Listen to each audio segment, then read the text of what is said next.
लोग बताता है कि हम जिसको सलाह देते हैं, जिसका हाथ पकड़ते हैं, वो आदमी जीत के राजा हो गया। एक सज्जन अभी यहाँ सवाल भी उन्होंने किया, हम बगल में बैठ के सुन रहे थे कि भाई इस नेता को ही जिताए, वहां बदला नहीं तो और काहे के लिए पैदल चल रहे हैं। बात तो ठीक है, उस काम को हमने 10 बरस किया है। लोगों को ये समझ में नहीं आता है भैया ये कौन काम है, नेता को जिताना ही कौन काम है। गांव देहात में लोगों को बुझाता नहीं है। तो जैसे आप डॉक्टर, कोई घर में बीमार पड़ता है, आप जाते हैं डॉक्टर के पास दवा कराने के लिए, तो डॉक्टर साहब 500-1000 रुपया फीस लेते हैं, आपको दवा देते हैं, आपका रोग ठीक हो गया। उसके बाद अब आपका काम है कि आप अपने शरीर का चिंता कीजिए। डॉक्टर साहब फिर आपको आकर मदद नहीं करेंगे, फिर बीमार पड़िएगा तो वापस जाना पड़ेगा। और आप कहिएगा कि भैया हमारा इलाज कर दिए, अब जीवन में कभी बीमार न पड़े इसका गारंटी ले लीजिए, तो उसका गारंटी नहीं है। हम जो काम करते थे, जो नेता है, दल है, जिसको आप बड़ा आदमी जानते हैं, मुख्यमंत्री, प्रधानमंत्री, जिसको आप टीवी पर, अखबार में देखते हैं, ये लोग जब चुनाव में इनका गाड़ी फंसता है तो हमारे पास लोग आता है सलाह लेने के लिए, और हमारा फीस 2-4-500 रुपया नहीं है, 2-4-5 लाख भी नहीं, 2-4-10 करोड़ भी नहीं। हमारा फीस है 100 करोड़ या उससे ज्यादा। उतना पैसा दीजिएगा तब आकर आपको बताएंगे कि चुनाव कैसे लड़ना है। उस काम को हमने 10 बरस किया है, लेकिन 2 बरस पहले उस काम को छोड़ दिए।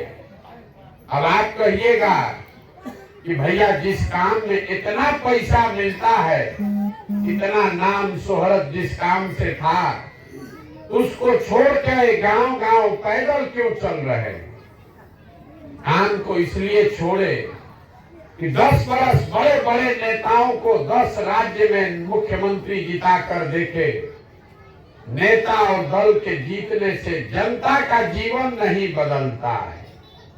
ये आपको, हमको लगता है कि हमारा दल जीत गया, हमारा नेता जीत गया, हमारा जात वाला जीत गया, हमारा झंडा वाला जीत गया।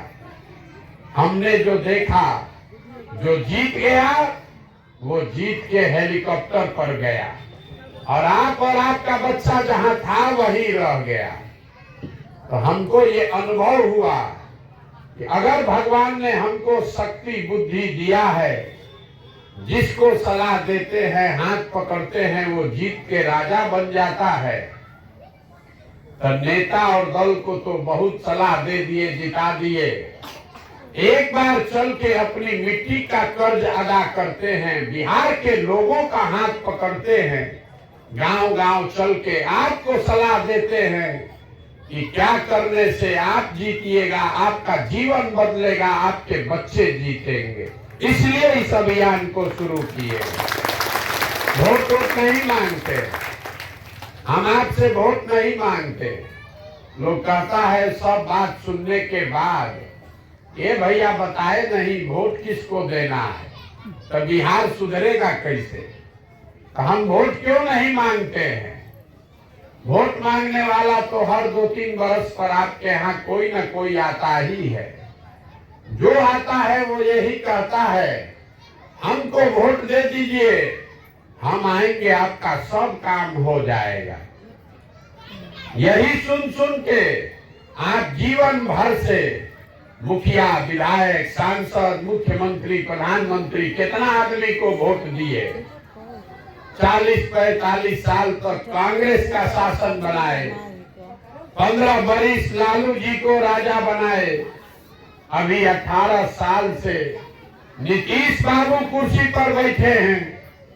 दिल्ली में आपने, हमने मोदी जी को भी जिता कर देख लिया। आपका और आपके बच्चों का जीवन नहीं बदला। तो अब कोई प्रशांत किशोर आए हैं, आप हमारी बात सुनिएगा, हम पर भरोसा करके हमको वोट दीजिएगा, तो इसका क्या गारंटी है कि जीतने के बाद हम आपके साथ धोखा नहीं करेंगे। जैसे पहले का आदमी धोखा किया, हम भी आपके साथ धोखा कर सकते हैं। इसीलिए हम वोट नहीं मांगते।